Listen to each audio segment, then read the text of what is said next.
So if you want to open to 2nd and 3rd John, two very short books. In fact, they are the shortest books in the New Testament. John is the shorter. It has less than 600 words in the Greek text.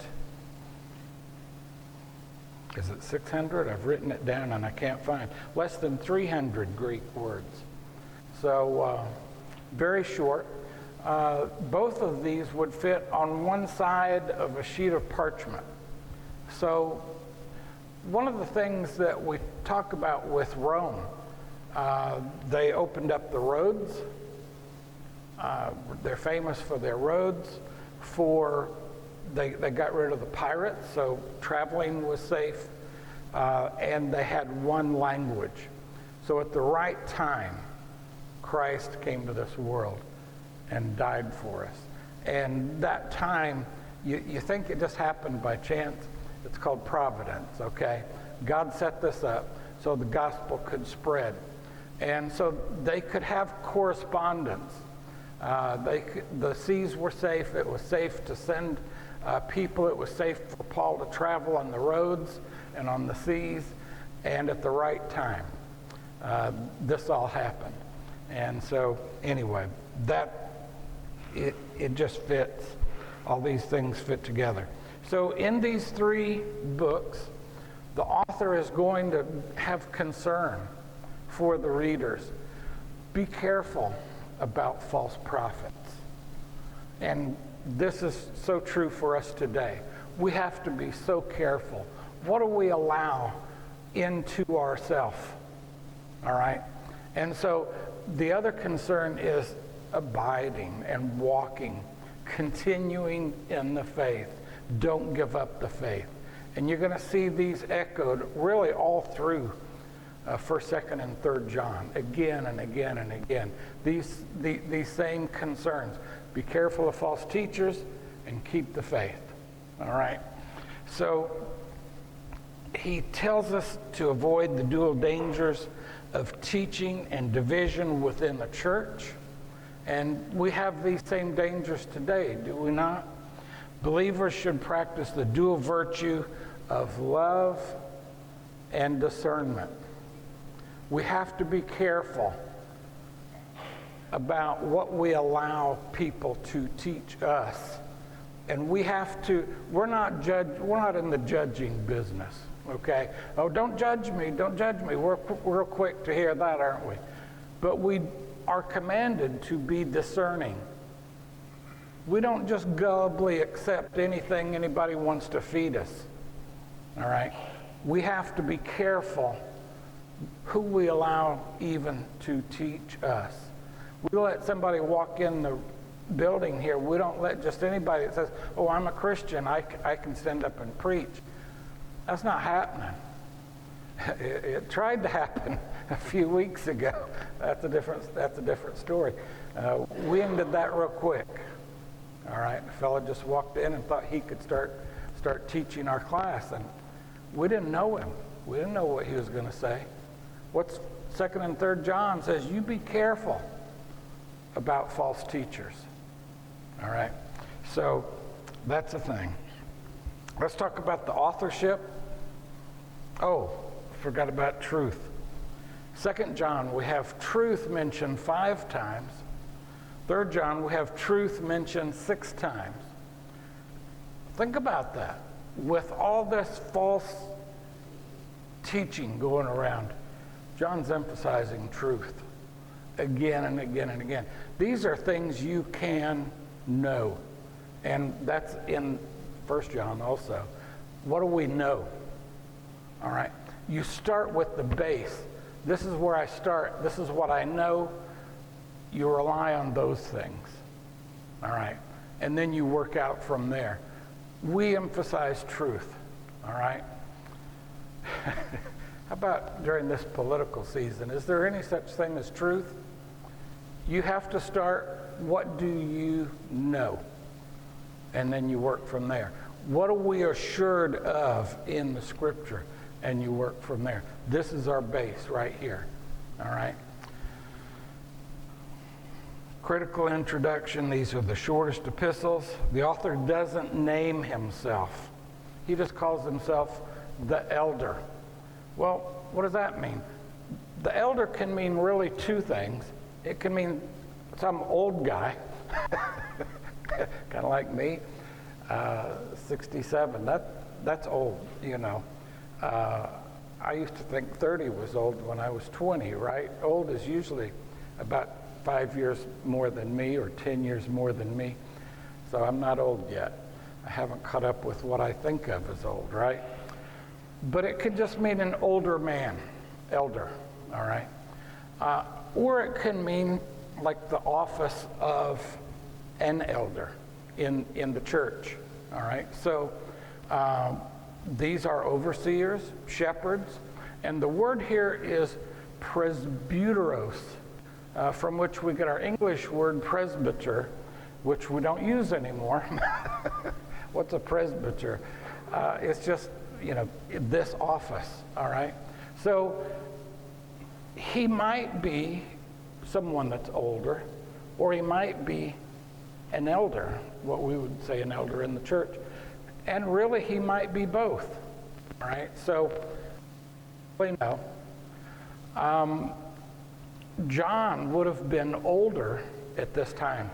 He's hitting on 90 or 100, you know, by this time. So, we don't know. He may have very well been an elder in the church. Obviously, since he didn't give his name, he assumed that whoever was reading it would know who wrote it. I don't want to write a letter and have them not know who it's from. That sounds like some emails I get, right? I don't know who it's from. I don't trust it, right? If we don't know who a letter's from, now he says it's from John or from an elder. I don't know what that means. You would not trust it. So obviously, he had a rapport with them, and he expected them really all throughout. He is using authority as would an apostle, all right? I don't have that authority. I'm not an apostle, all right? Even as an elder, do I have the authority to command you? I want you to buy the blue car instead of the red car. Well, no, that's outside my jurisdiction. I can't command that. And really, as we've said before, can I invent doctrine? Well, no, the doctrine is right here. The teaching is right here. And I can just, we make decisions like, well, should we have blue carpet or red carpet? You know, the things that are inconsequential to salvation. This doctrine is already set. All right, and you see the difference there. All right, so Peter is going to describe himself as a fellow elder. All right, so probably he was an elder. We know he was married, and very likely a local congregation would make him an elder. 1 Peter 5, 1 and 2, I exhort the elders among you as a fellow elder and a witness of the suffering of Christ, as well as a partaker in the glory that is going to be revealed. Shepherd the flock. Shepherd the flock is what he commands the elders to do. That shepherd the flock of God that is among you, exercising oversight. Now, I've seen congregations that said, you know, elders didn't have any authority, all right? You know, and there's a limit, really, on both sides. They can overreach their authority, or they can say, I have zero authority, and the only authority I have is an example, all right? Both of these extremes are wrong. Of course, there's a balance here, all right? And so we do have authority over a congregation, not over somebody else's congregation, all right? So you see the difference there. I exhort the elders among you as a fellow elder. So the apostles could be made elders as well as apostles. All right? So we've got John the Apostle, and historically, the authorship here is John the Apostle. So we're going to talk about why would we not say this.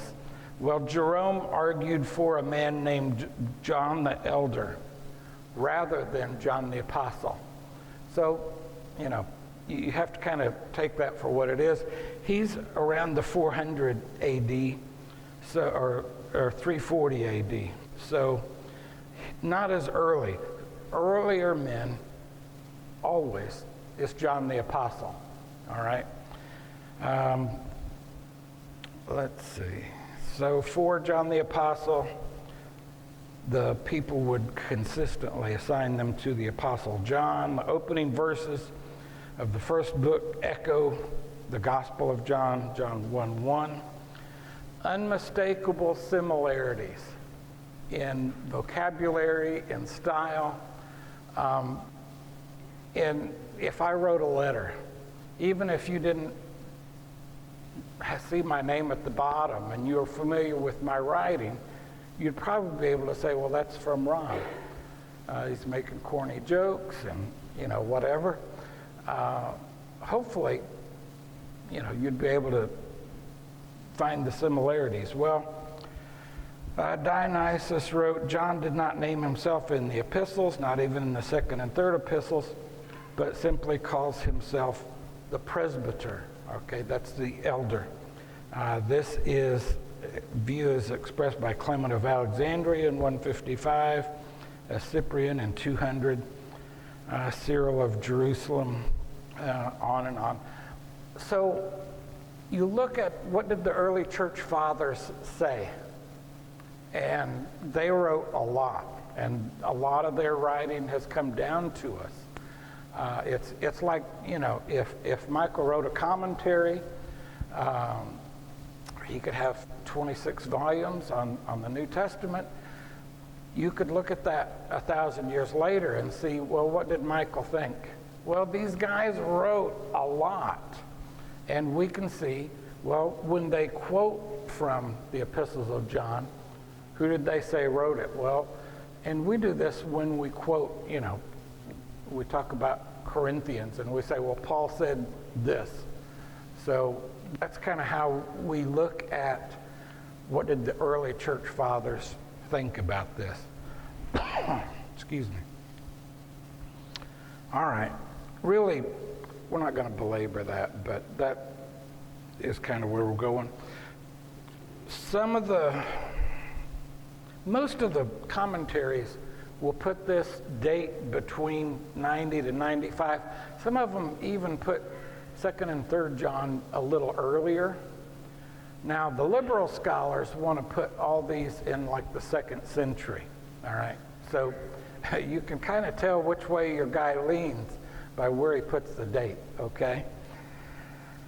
So anyway, I would still stick to 90 to 95. Some say 2nd and 3rd John went along with when he sent 1st John, he sent 2nd and 3rd John because they were to individuals. And so that's possible. I don't know why not. It was written from Ephesus. John made Ephesus his home base. After Jerusalem was destroyed in 70 AD, tradition has it that no Christians were caught in 70 AD. They took the warning of Jesus to flee when you see the Roman army coming up, and so the Christians left. They took that to heart. Excuse me. So the recipients, let's talk about that for a minute. 2nd John is just simply written to the elect lady and her children. If you look in chapter 1 and verse 1, there's only one chapter. So if you look in verse 1 there. So what's that talking about? Well, there's two possibilities, and at the end of the day, we don't know. Is it written to a local congregation, and her members.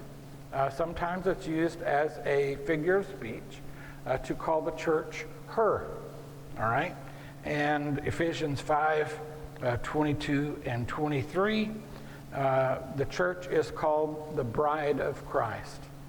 And so, it would be not a stretch to think, well, here's John calling this local congregation her, all right, and the members there. And that's very possible. The children of your chosen sister, look down in verse 13, would refer to the members of another congregation, all right? That's not a stretch, all right? Now, the other side is, what if it's talking to a literal lady? Well, if it is, it's the only epistle that's addressed to a woman. And that's a big deal. Some of the early church guys, oh, no, we can't have epistles addressed to women. That can't be right. But you look, how did Jesus treat women? How did Jesus treat women? Did he treat them as a second-class citizen? He did not. Christianity raised the status of women throughout everywhere they touched. They raised the status of women, the welfare of women. All right. To have an epistle addressed to a woman really wouldn't be a stretch. I wouldn't have a problem with that. All right? So, I don't know. At the end of the day, you can make really good arguments on both sides. Jerome, Lightfoot, and Zahn say it's figurative and metaphorical, and a lot of other, good authors take this idea that it was a literal lady. Now, if it was a lady, it was probably a woman like Lydia. She was well off. She was a seller of purple. The church probably met in her home. And so this elect lady, whoever it was, probably the church met in her home. All right? You remember, church buildings hadn't been invented yet. They didn't come along until about 300 AD. All right? So where'd they meet? Well, they met in people's homes. A lot of times during the first century, they could not meet publicly. They couldn't put a sign out front that says, hey, this is where the church meets. Why? They were being persecuted. And so they had to meet in secret very often. So it was, it feels like when you're reading it, it feels like it's just written to a lady, an individual, all right? And so it seems natural to take these words as they are. He mentions the lady, her children, and her sister. It's kind of like a family. So the word elect is Kyria, and you've probably heard, Kyrios is Lord, and so it's the feminine version of that, which was a common name at this time. So that would fit right in. Syria, a Christian woman, a lady. Kyria was used as a personal name. Syria, Kyria, Kappa, Upsilon, Rho, Omega, Sigma, Kurios. Anyway, that's the word. Bingo held the word Kyria answers to the Hebrew Martha. So if your name is Martha, it means lady. Is all in the world it means. That's kind of interesting, in case you're wanting to learn Hebrew. Elect means favorite or chosen. Well, are Christians chosen? Well, yeah, you are a chosen generation. So that falls right in. So really, we don't know. And, you can say one side or the other, and I won't think any better or worse of you. 3 John, written to a fellow named Gaius. All right, this is a very common name. There are other people named Gaius in the New Testament, and we can't connect this Gaius with any other Gaius. So Gaius was also a very common name. It was used, kind of interesting, it was used in Roman law as like a John Smith kind of thing, or John Doe kind of thing. Well, you get a body, you don't know who it is, well, it's John Doe for now, until we know better. Well, Roman law used Gaius, so that's kind of interesting. All right, there are actually 3 other fellows named Gaius in the New Testament.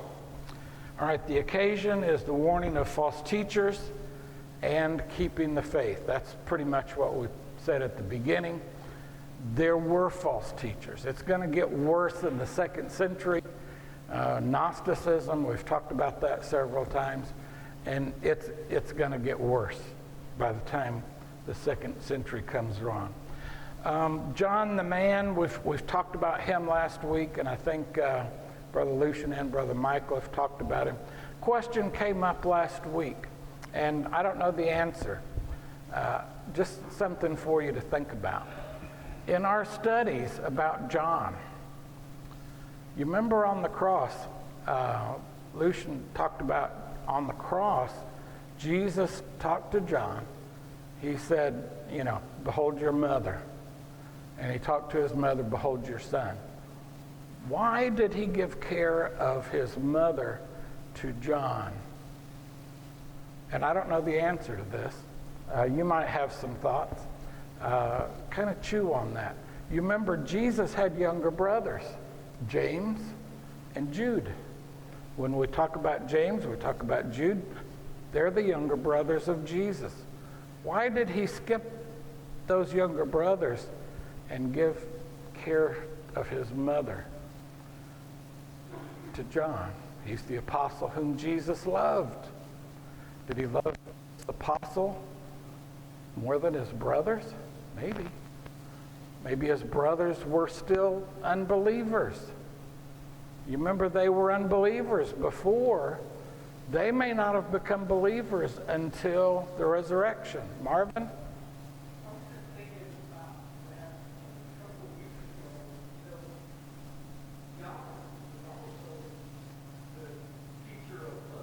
Right?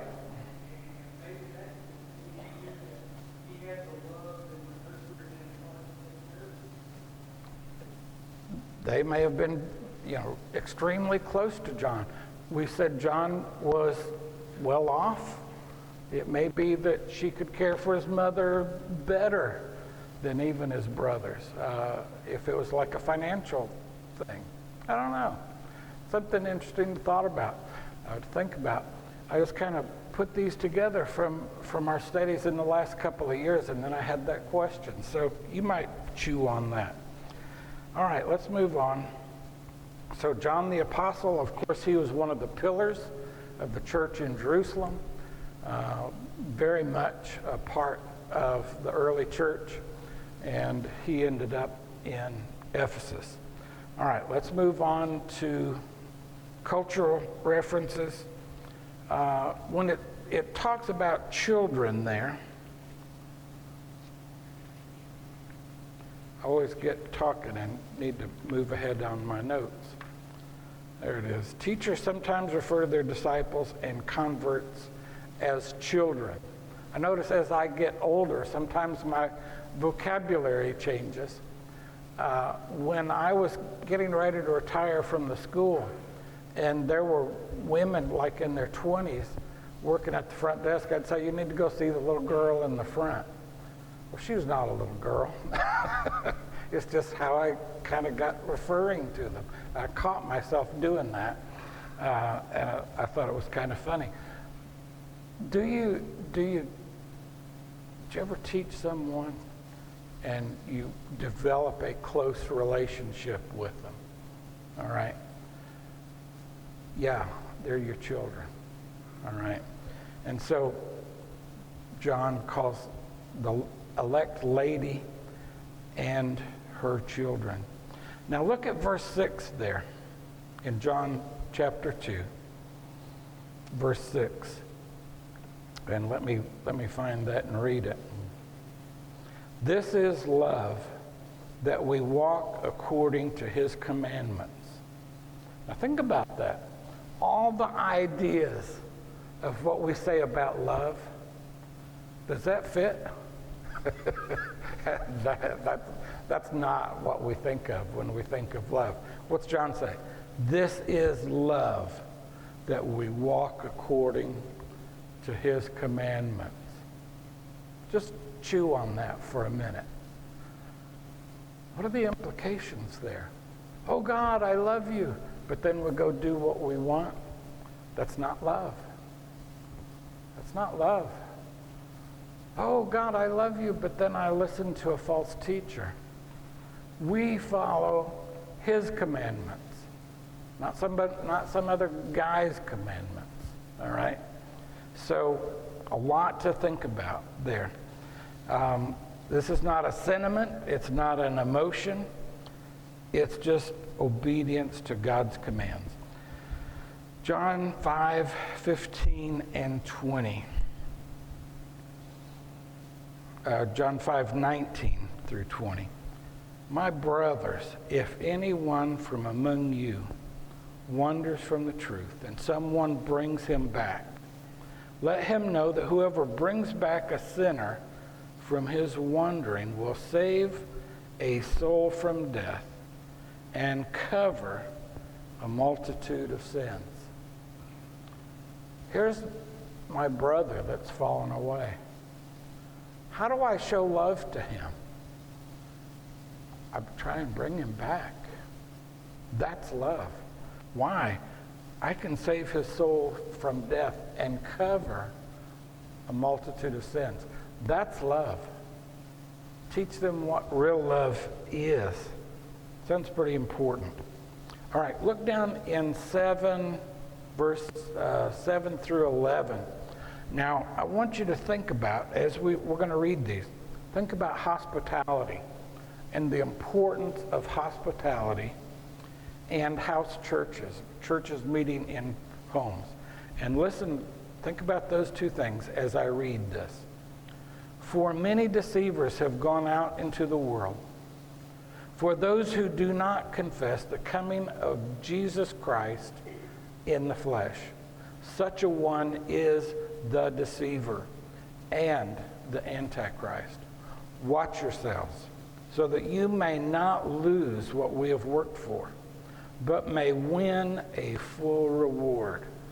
Everyone who goes on ahead and does not abide in the teaching of Christ does not have God.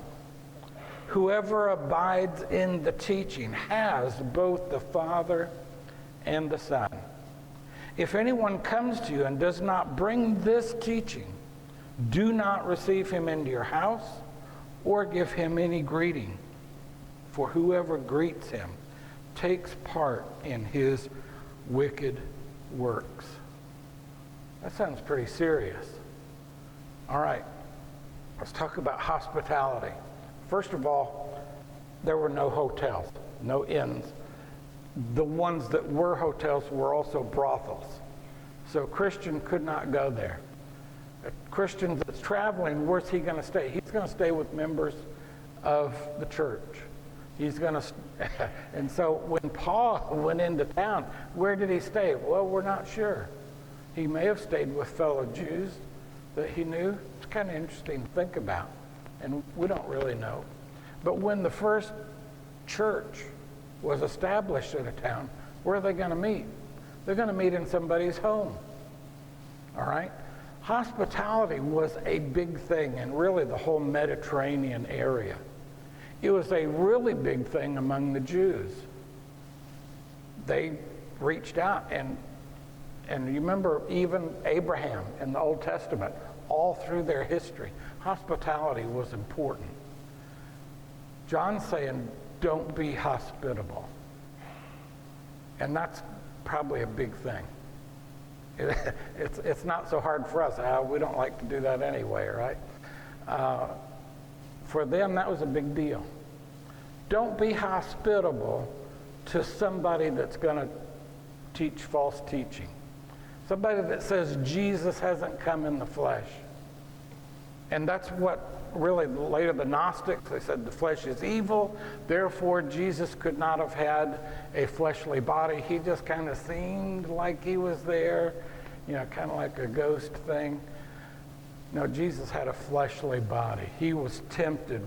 When he was hungry, he was tempted by that idea of, man, I could just make some bread. Yeah, that was a big deal. All right? Here he's saying, somebody that does not confess the coming of Jesus in the flesh. That's important. He says, don't even let them into your house. Don't greet them. All right? That's how important it is. And the bottom line is, we need to be really careful who we allow to influence us. When your kids are out, who's influencing them? And always when our kids were growing up, the kids, they'd want to do this or that. Angie's first question, who's going to be there? Where are you going to go? Who's going to be there? Why? We want to know who is influencing my kids. All right? And, before we allow somebody to come in, we want to make sure they're sound in the faith.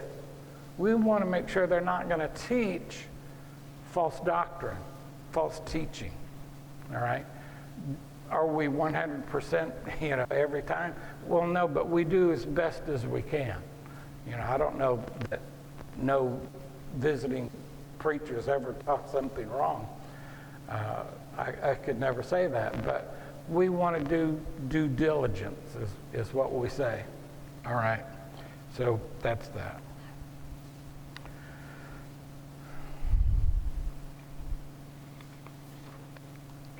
Here again, the idea of showing judgment, good judgment. We're not condemning this person to hell. When Jesus says, don't judge, I'm not sitting as his judge. All right? Read the rest of that chapter. We get stuck on that one little, don't judge. Oh, well, you can't judge. We're not judges. We're not making the final decision for them. But we are commanded to be fruit inspectors. By their fruits you shall know them. All right? And here, John commands us. We have to know what they're teaching. And we don't have a problem with that. All right? Matthew 7, 21 through 23. Here's a man that says, I'm a follower of Christ. And Jesus says, I don't know you. All right? Jesus says, not everyone that saith to me, Lord, Lord, shall enter into the kingdom of heaven, but he that doeth the will of my Father in heaven. Many will say to me in that day, Lord, Lord, have we not prophesied in thy name, and in thy name cast out devils, and in thy name done many wonderful works? And then I will profess to them, I never knew you. Depart from me, ye that work iniquity. How can we tell? Here comes a fellow, he says, I'm a Christian. Should we let him teach? These fellows say, I'm a follower of Christ. What's Jesus say? I don't know you. What's going to be the difference? The difference is right here in 2 John. You love, you follow the commands. We follow, what does the Bible say? And that's where we start and that's where we finish. All right.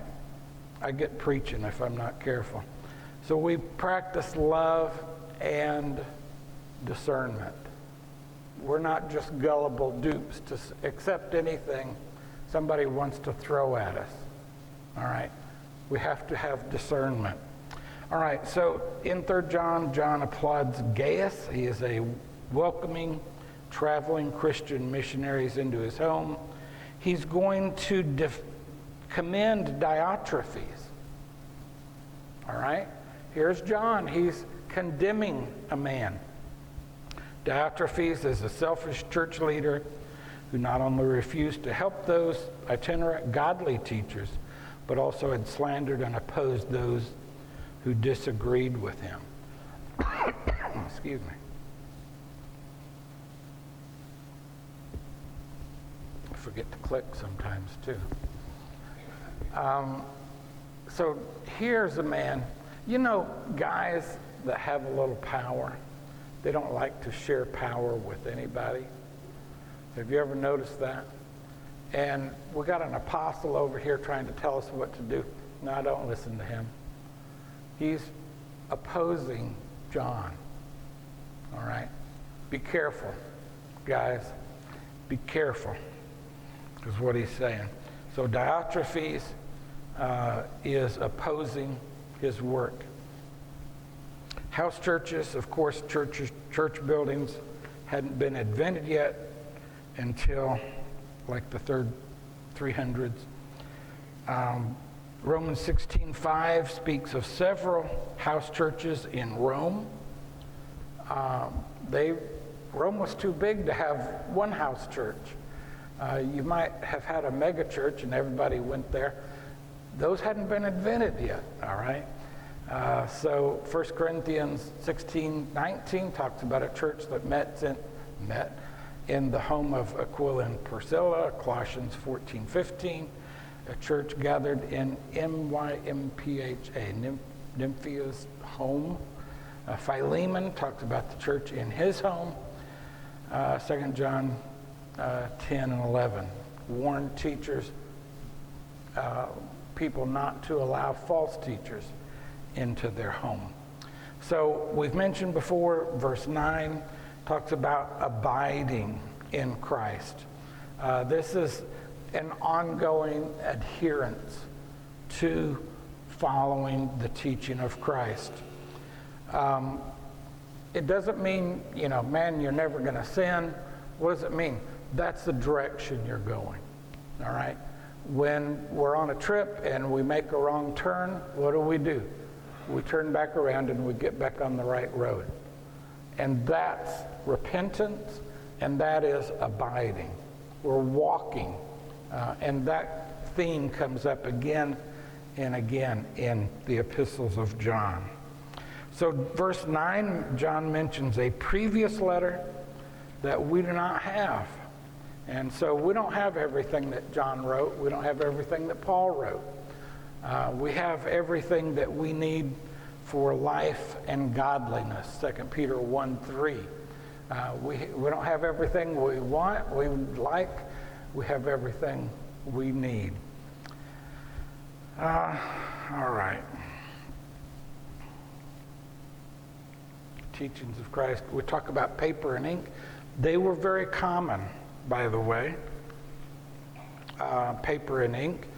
Papyrus, of course, was available. One side was polished, and you could write on that. You usually didn't write on the back of the papyrus because the reeds of the papyrus would be going the wrong direction. And so one side would be, and so these letters would be, 2nd and 3rd John would just fit on one side of a sheet of papyrus. Ink was made of charcoal, oil, like some kind of oil, and they would use gum, the resin from trees to make the ink. Very often they had to make their own ink. And so, we think how easy it is for us to write a letter. Well, it's probably a little more trouble for these guys to write. All right. I've gotten my sheets out of order. I know that's hard to believe. So we're going to look at key verses. We've talked about that. Oh, verse 7, just the name. And the Jews would do this. Oh, look at verse 7 in 3 John. Look at verse 7 real quick. They have gone out for the sake of the name. There's just using the name to refer to God. accepting nothing from the Gentiles. Usually, the word Gentile means what? Non-Jews. Is that what he's talking about here? I think he's talking about non-Christians. And if so, that word has kind of changed meanings here. The Christians are using it as a special, in a special sense. An outsider, all right? So something to think about. I don't know. I thought it was interesting. There's the previous letter. And there's Demetrius in verse 12. Demetrius has received a good testimony from everyone. And the truth itself, we also add our testimony. All right. Let's go down to the key verse. 2 John 9 through 11. We read a minute ago. Warning against false teachers and encouraging people to abide. All right. 2 verses in 3 John, verse 8. Therefore, we ought to support people like these, that we may be fellow workers for the truth. Think about that. When we have a missionary come in, and he goes to India, he goes to South America, or, wherever, we're taking part in his work. I can't go to India. I can't go to these places. I can send somebody else, and I can take part in his work when I do that. Then look at verse 11. Beloved, do not imitate evil, but imitate good. Whoever does good is from God. Whoever does evil has not seen God. In today's society, they don't want any black and white. Everything's gray, 1,000 shades of gray, and they're more and more presenting evil as something good. And we see that in the society. And you can think of examples.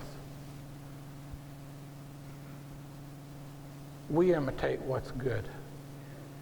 The Bible's definition of what's good. All right. Personal letters to encourage the reader to avoid false teachers and keep the faith. 3 John is an encouragement to Gaius and a warning against Diotrephes.